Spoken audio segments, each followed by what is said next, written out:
আম তো এখন শেষ হয়ে গেল। এবার হচ্ছে বড় বড় যে ফজলি আমগুলো আছে সেই আমগুলো নিয়ে এসেছে আচার তৈরি করার জন্য। তাই এই যে আচার তৈরি করতে বসে পড়েছি, সেটা আপনাদের সাথেও শেয়ার করব। এই যে ফজলি আমগুলো, এই আমগুলো হচ্ছে প্রথমে ধুয়ে নিয়েছি। আচার তৈরি করার ক্ষেত্রে আমটা অবশ্যই কাটার আগে ধুয়ে নেবেন, এতে করে আচারটা সুন্দর হয়। কাটার পরে আর ধোয়ার দরকার নেই। এই তো খোসা ছাড়িয়ে এই যে এভাবে মোটা মোটা করে কেটে নিয়েছি। যেহেতু এই আমে কিন্তু প্রচুর মাংস থাকে, আঁশ থাকে না বললেই চলে। এবার কড়াইয়ে দিয়ে দিলাম সরিষার তেল। তেলের পরিমাণটা একটু বেশিই দিব যেহেতু আমগুলো একটু বেশি। এবার দিয়ে দিলাম দুটো শুকনো মরিচ ফালি করে, আর দিয়ে দিলাম রসুন কুচি, দিয়ে একটু ভাজি করে নিব। এই দেখেন লাল লাল হয়ে গেছে। এ পর্যায়ে হচ্ছে এখানে গোটা পাঁচফোড়ন দিয়ে দিলাম, দিয়ে একটু নেড়ে চেড়ে নিব। এ সময় কিন্তু গ্যাসের ফ্লেমটা জাল করা যাবে না বেশি, অল্প পরিমাণে জাল করে ভাজি করতে হবে, নয় মশলাগুলো পুড়ে গেলে আচারটা তিতা লাগবে। এরপরে এই যে এক এক করে অর্ধেকটা পরিমাণ আম দিয়েছি, আমগুলো দিয়ে একটু নেড়ে চেড়ে নিব। বাকি যে আমগুলো ছিল সেগুলো এর উপরে দিয়ে দিয়েছি। দেওয়ার পরে এবার নেড়ে চেড়ে মিশিয়ে নিচ্ছি তেলের সঙ্গে। এখন স্বাদ অনুযায়ী দিয়ে দিব লবণ।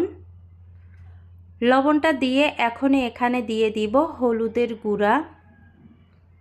হলুদের গুঁড়া দেওয়ার পরে এবার দিয়ে দিলাম মরিচের গুঁড়া। আরও মরিচ দিব, এজন্য অল্প পরিমাণে দিলাম এখানে।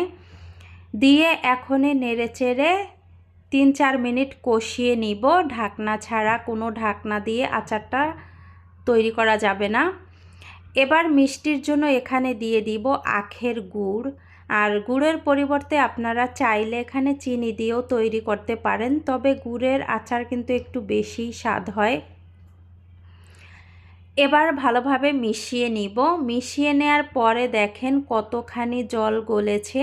এখানে কিন্তু এক বিন্দু পরিমাণ জল দেওয়া হয়নি, শুধু আম আর গুড় থেকে এতটাখানি জল গলছে।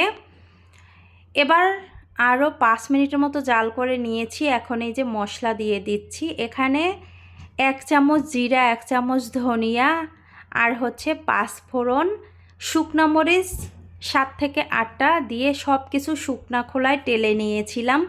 টেলে নিয়ে তারপরে মশলাটা গুঁড়ো করে নিয়ে এই যে আচারের সাথে দিয়ে দিলাম। দিয়ে এবার মিশিয়ে নিচ্ছি। মিশিয়ে নিয়ে তারপরে হচ্ছে এখানে আচারটা সংরক্ষণ করার জন্য একটা জিনিস দিব, সেটা আপনাদের সাথে একটু পরে শেয়ার করব। আর এখানে একটা কথা বলে রাখি, এই আম দিয়ে কখনো আপনারা আচার তৈরি করতে যাবেন না। এই আমে এতটাই মাংস থাকে যে একেবারে গলে যায় মাংসগুলো। এবার আচারটা সংরক্ষণ করার জন্য এখানে দিয়ে দিলাম ভিনেগার। 2-3 চামচের মতো ভিনেগার দিয়ে ভালোভাবে মিশিয়ে নেড়ে চেড়ে শুকিয়ে নিব আরও। ফাইনালি আচারটা হয়ে গেছে। আমি বলবো এই যে আম, এই আম দিয়ে আপনারা আচার তৈরি করবেন না, একেবারে নরম